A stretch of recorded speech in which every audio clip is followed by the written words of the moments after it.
안녕하십니까? 오늘도 다니엘서 연구에 참여하신 여러분 모두를 진심으로 환영합니다. 오늘은 다니엘서의 전반부의 마지막 장인 다니엘서 6장을 연구하도록 하겠습니다. 지난 시간에 말씀드린 것처럼 바벨론을 멸망시킨 사람은 메데 페르시아 연합군의 사령관인 고레스입니다. 그런데 성경에는 페르시아 사람인 고레스가 아닌 메대 사람 다리오가 나라를 얻었다고 기록되어 있습니다. 5장 30절 31절의 말씀을 다시 한번 보겠습니다. 그날 밤에 갈대아 왕 벨사살이 죽임을 당하였고 메대 사람 다리오가 나라를 얻었는데 그때 다리오는 62세였더라. 고레스는 바벨을 정복한 후에 장인이요 외숙부인 시악사레스 2세를 다리오라는 보자명을 가진 분봉왕으로 세웠고 즉위한 지 2년이 못되어 죽자 메데 페르시아 전 제국을 스스로 통치하는 군주가 되었습니다. 다니엘서 6장은 다리오의 짧은 기간에 있었던 사건에 대한 기록입니다. 이제 6장 1절부터 3절 말씀을 보겠습니다.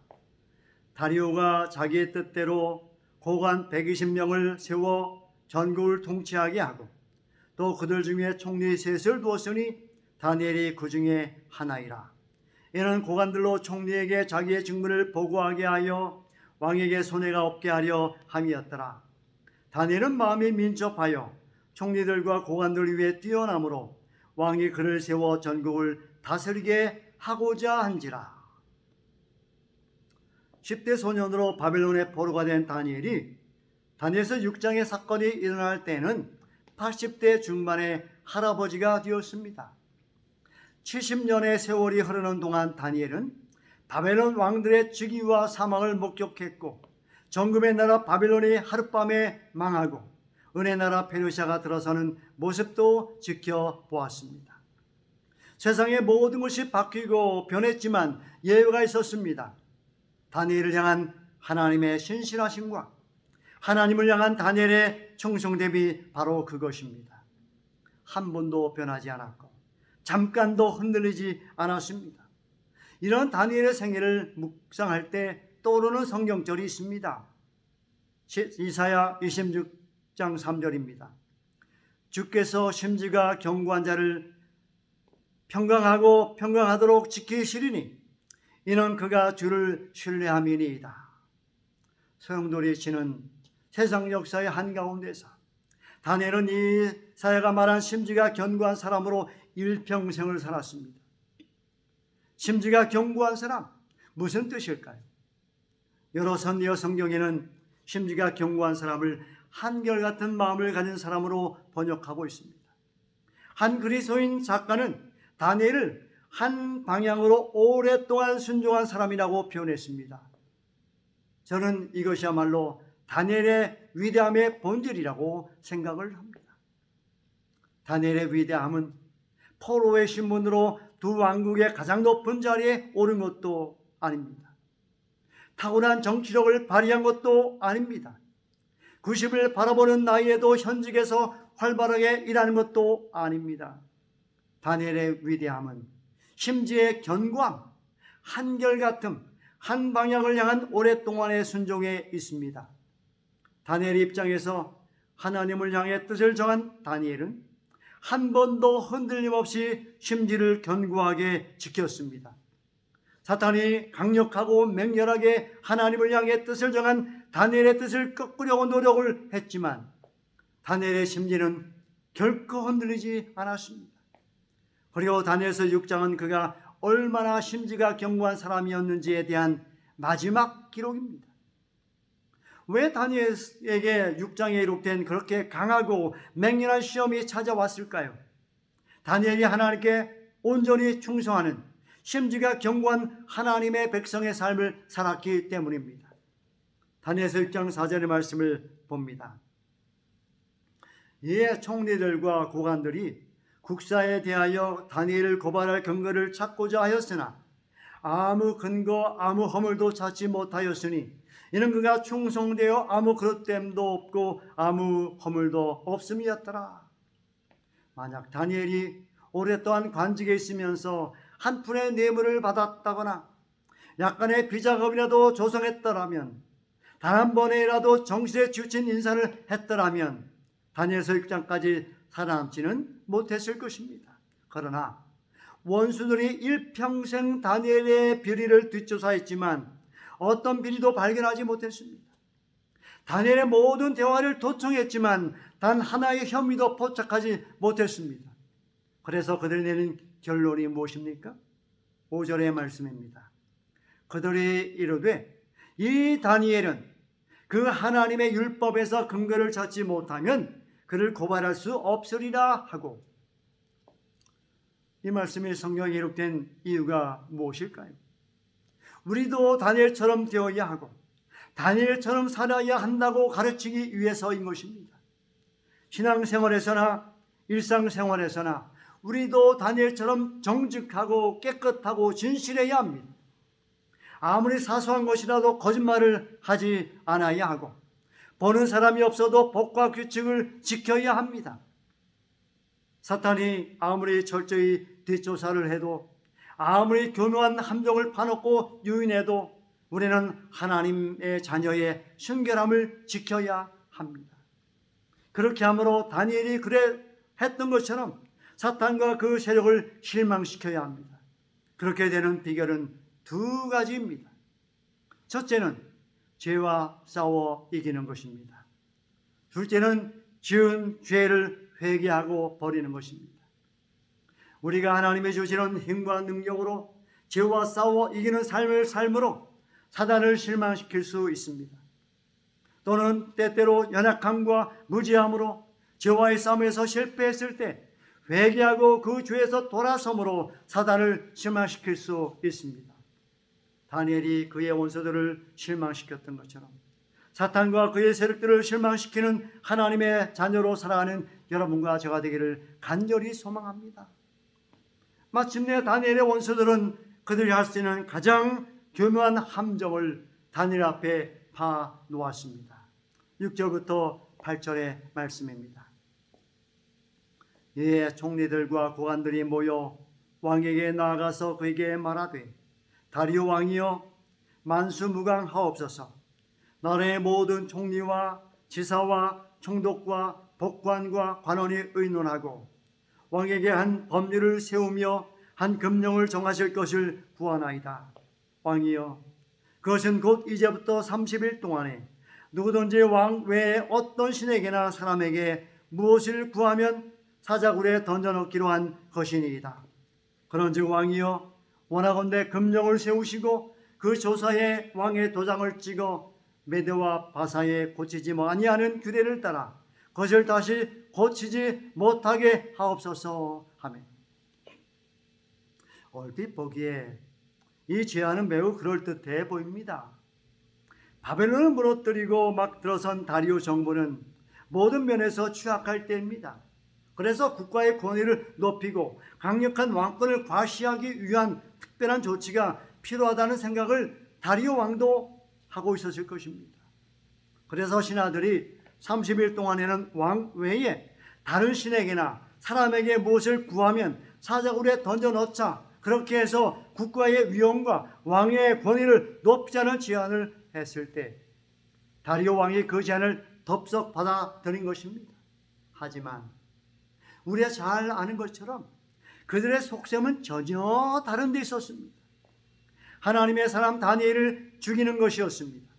국가와 사회를 위하는 것처럼 보이는 법을 만들려고 하는 진짜 이유는 하나님의 백성을 제거하려는 것입니다. 다니엘이 그들에게 잘못한 것은 아무것도 없었습니다. 다니엘은 국가와 왕에게 그 어떤 해도 미치지 않았습니다. 그러나 그들은 다니엘을 죽이고 싶을 만큼 싫어했습니다. 새로운 법을 만들어서라도 제거하기를 원했습니다. 이유가 무엇일까요? 다니엘이 하나님의 계명에 순종하는 하나님의 사람이었기 때문입니다. 그러므로 사실상 이것은 하나님의 계명과 하나님의 백성을 향한 사탄의 징후입니다. 다니엘을 향한 사탄과 그 세력의 집요한 공격과 분노를 통해 우리는 마지막 때에 하나님의 남은 백성들을 향해 어떤 일을 행할 것인지를 알 수 있습니다. 여러분, 지금 바벨론 궁정에 하나님의 백성이 얼마나 됩니까? 다니엘 한 사람밖에 없습니다. 심지가 견고한 한 사람, 하나님의 순종하는 계명에 순종하는 한 사람, 오직 다니엘 한 사람이 있을 뿐입니다.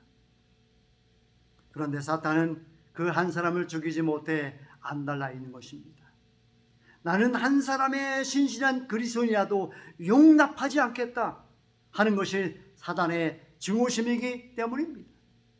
그래서 고위층 인사들의 마음에 시기와 질투심을 일으켜서 그 한 사람을 죽이기 위한 목적으로 법을 제정하도록 충동질한 것입니다. 이것은 마지막 때에 사탄이 할 최후의 일이 무엇인지를 보여주는 전조입니다. 다니엘서와 짝을 이루는 요한계시록 12장 17절에 이런 말씀이 있습니다. 용이 여자에게 분노하여 돌아가서 그 여자의 남은 자손 곧 하나님의 계명을 지키며 예수의 증거를 가진 자들로 더불어 싸우려고 바다 모래 위에 서 있더라. 여러분, 용으로 표상된 사탄이 왜 여자에게 분노할까요? 여자로 표상된 하나님의 참 백성, 하나님의 참 교회가 하나님께만 충성을 다하는 심지가 견고한 교회이기 때문입니다. 여기에서 우리는 마지막 때에 존재하는 하나님의 참 교회, 하나님의 참 백성의 실체를 확인할 수 있습니다. 사탄이 증오하고 공격하는 교회가 하나님의 교회요, 사탄이 죽이려고 달려드는 백성이 참 하나님의 백성입니다. 그리고 그들이 누구입니까? 그런 특정한 교파도 특정한 교단도 아닙니다. 그 여자의 남은 자손인 그들은 하나님의 계명을 지키며 예수의 증거를 가진 자들입니다. 이것이 남은 자손의 정체입니다. 그러므로 하나님의 계명을 지키지 않는다면 참교회가 아닙니다. 예수의 증거를 가지고 있지 못하다면 참 그리스도인이 아닙니다. 오늘날 하나님의 계명인 십계명이 십자가에서 폐하여졌다고 가르치는 사람들이 기독교 안에 얼마나 많이 있습니까?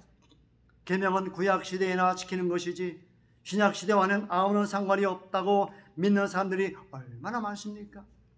사탄은 그런 교회는 분노하지 않습니다. 그렇게 믿는 사람들과는 싸우지 않습니다. 왜일까요? 같은 편이기 때문입니다. 사탄은 같은 편을 공격할 만큼 어리석은 존재가 아닙니다. 하나님의 계명을 지키며 예수의 증거를 가진 자들, 그 여자의 남은 자손이 하나님의 참 백성입니다. 이렇게 신실하고 충성스러운 하나님의 백성을 무너뜨리기 위한 사탄의 최후의 전략이 계시록 14장 15절에 다음과 같이 예언되어 있습니다. 그가 권세를 받아 그 짐승의 우상에게 생기를 주어 그 짐승의 우상으로 말하게 하고 또 짐승의 우상에게 경배하지 아니하는 자는 몇이든지 다 죽이게 하더라. 이 말씀은 마지막 때의 사탄이 이 세상에 짐승의 우상을 세울 것이며 그 짐승에게 경배하지 않는 자는 다 죽이려고 할 것이라는 것입니다.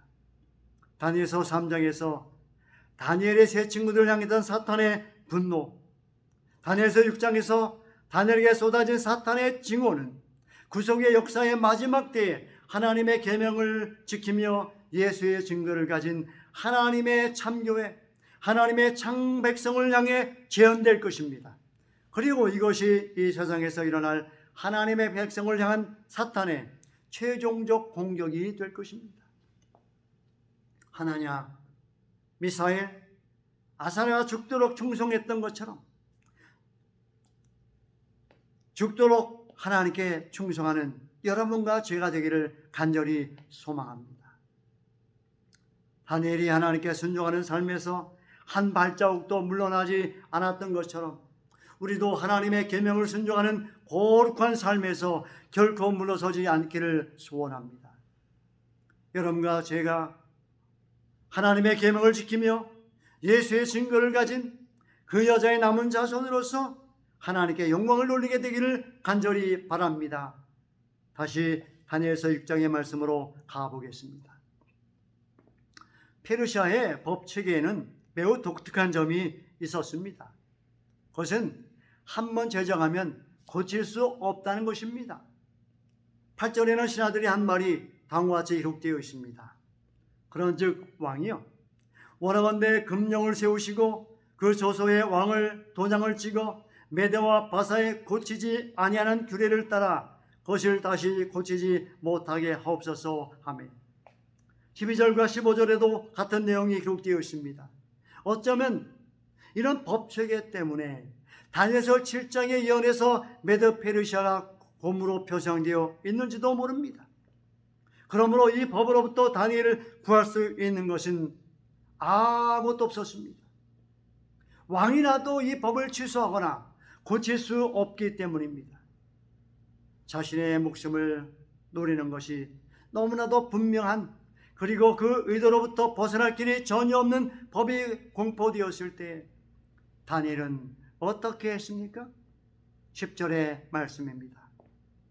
다니엘이 이 조서에 왕의 도장에 찍힌 것을 알고도 자기 집에 돌아가서는 윗방에 올라가 예루살렘을 향한 창문을 열고 전에 하던 대로 하루 3번씩 무릎을 꿇고 기도하며 그의 하나님께 감사하였더라. 변개될 수 없는 법령도 다니엘의 심리를 꺾을 수 없었습니다. 그는 자기 한 사람을 겨냥한 새로운 법령의 왕의 도장이 찍힌 것을 알고도 변함없는 신실함으로 하나님을 섬겼습니다.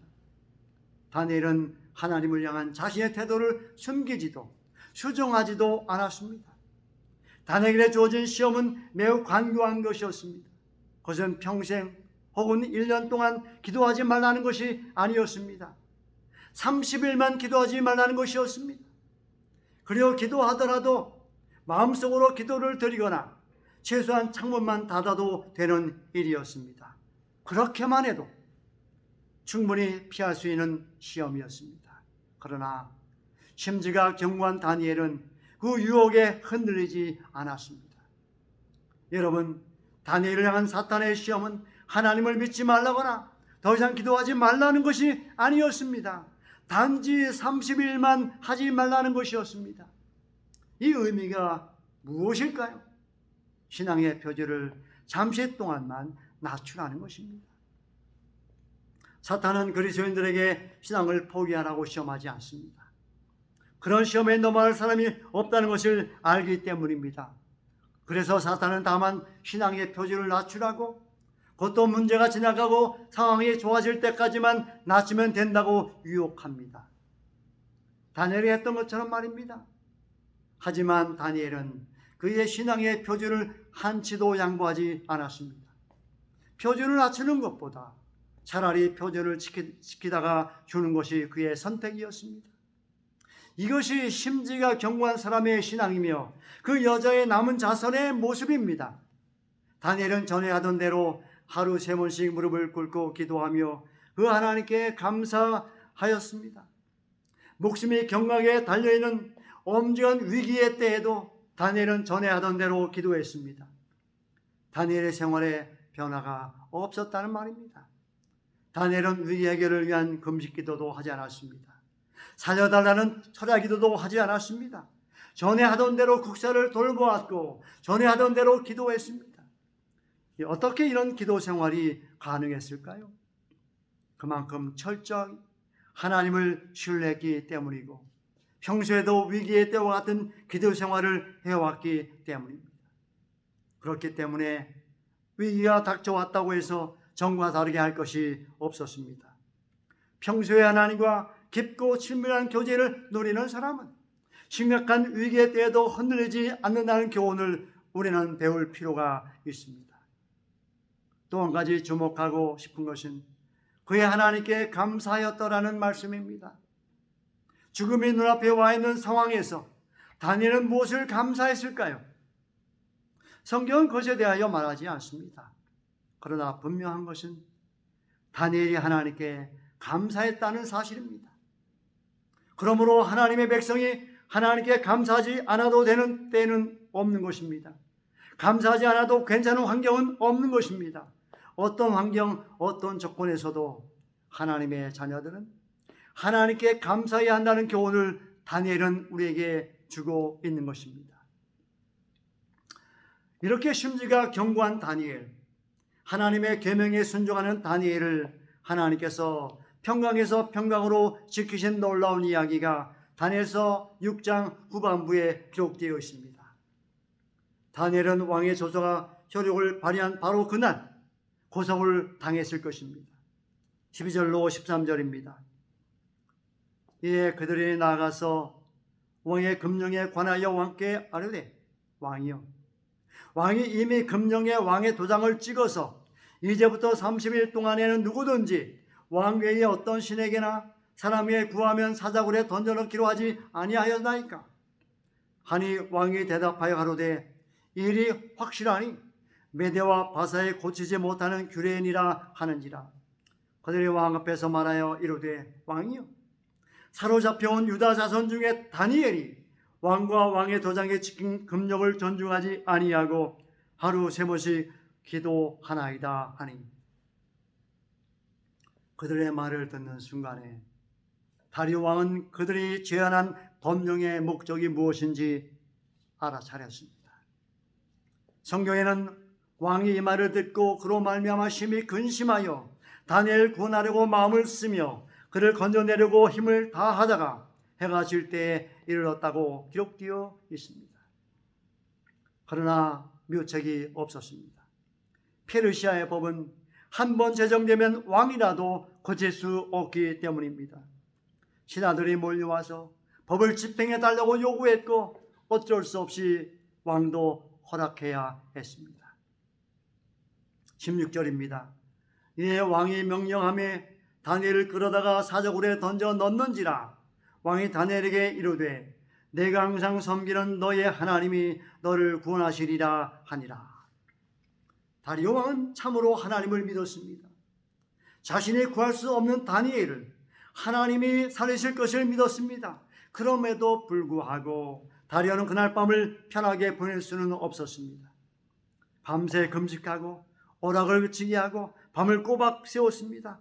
아마도 다리오는 다니엘의 구원을 위해 하나님께 간절한 기도를 드렸을 것입니다. 다음날 새벽 일찍 왕은 사자굴로 달려갑니다. 그리고 소리쳐 묻습니다. 살아계신 하나님의 종 다니엘아, 내가 항상 섬기는 내 하나님이 사자들에게서 너를 능히 구원하였느냐? 그러자 다니엘이 사자굴에서 대답합니다. 다니엘이 왕에게 아뢰되, 왕이여, 원하건대 왕은 만수무강하옵소서. 나의 하나님이 이미 그의 천사를 보내어 사자들의 입을 봉하셨으므로 사자들이 나를 상해하지 못하였사오니 이는 나의 무죄함이 그 앞에 명백함이오며 또 왕이여, 나는 왕에게도 해를 끼치지 아니하였나이다 하니라. 믿음의 사람의 질문이고 믿음의 사람의 대답입니다. 은혜로운 질문이고 참으로 감동적인 대답입니다. 하나님이 영광을 받으셨기 때문입니다. 믿음장으로 잘 알려진 히브리서 11장에서 다니엘의 행적이 아주 간단하지만 매우 강렬하게 기록되어 있습니다. 33절입니다. 믿음으로 사자들의 입을 막기도 하고. 성경에 사자들의 입을 막은 세 사람이 기록되어 있습니다. 삼손, 다윗, 그리고 다니엘입니다. 그런데 삼손에게는 엄청난 힘이 있었습니다. 다윗에게는 목정의 지팡이와 막대기가 있었습니다. 그러나 다니엘에게는 아무것도 없었습니다. 오직 믿음으로 결코 흔들리지 아니하는 견고한 심지로 사자굴에서 살아나왔습니다. 그러므로 믿음으로 사자들의 입을 막았다는 말씀에 가장 적합한 사람은 아마도 다니엘이 아닌가 싶습니다. 이 마지막 시대에 하나님은 우리에게 이렇게 말씀하십니다. 베드로전서 5장 8절 9절 근신하라 깨어라 너 대전 마귀가 우는 사자같이 돌아다니며 삼킬 자를 찾나니 너는 믿음을 굳게 끈하게 하여 그를 대적하라. 이는 세상에는 너희 형제들도 동일한 고난을 당하는 줄 알미라. 하나님은 우리가 믿음을 굳게 하여 사자처럼 달려드는 마귀를 대적하기 원하십니다. 그러기 위해 우리가 다니엘 같은 선자가 될 필요는 없습니다. 다니엘처럼 높은 관직에 오를 필요도 없습니다. 다니엘처럼 건강하게 오래 살 수 있으면 좋겠지만 그것도 꼭 필요한 것은 아닙니다. 그러나 우리 모두가 다니엘에게서 배워야 할 것이 있는데 그것은 하나님을 향한 한결같은 사랑과 충성, 즉 견고한 그리스도인이 되는 것입니다. 이것이 다니엘서 6장의 기별입니다. 우리가 심지 견고한 그리스도인으로 이 땅에서 살아갈 때 평강에서 평강을 이끄시는 하나님의 은혜를 경험하게 될 것입니다. 우리를 삼키려 오는 사자처럼 달려드는 사탄의 입을 막는 이 시대의 다니엘이 될 것이기 때문입니다. 심지가 견고한 그리스도인으로 한결같은 믿음의 사람으로 살아서 하나님을 기쁘시게 하고 험하고 복잡한 세상에서도 하나님이 주시는 평강을 누리며 사탄의 입을 봉해버리는 믿음의 용사가 되시기를 간절히 소원합니다. 기도하겠습니다. 하나님 우리 아버지, 사자들의 입을 막은 다니엘을 통하여 우리에게 말씀해 주셔서 감사합니다. 우리도 다니엘처럼 심지가 견고한 그리스도인이 되게 하시고 우는 사처럼 달려드는 사탄의 입을 막아버리는 믿음의 사람들이 되게 하여 주옵소서. 다니엘의 충성을 통하여 온 메대 왕국에서 하나님이 높임을 받으신 것처럼 우리의 충성으로 하나님의 영광이 나타나게 하옵소서. 예수님의 이름으로 간절히 기도하옵나이다. 아멘.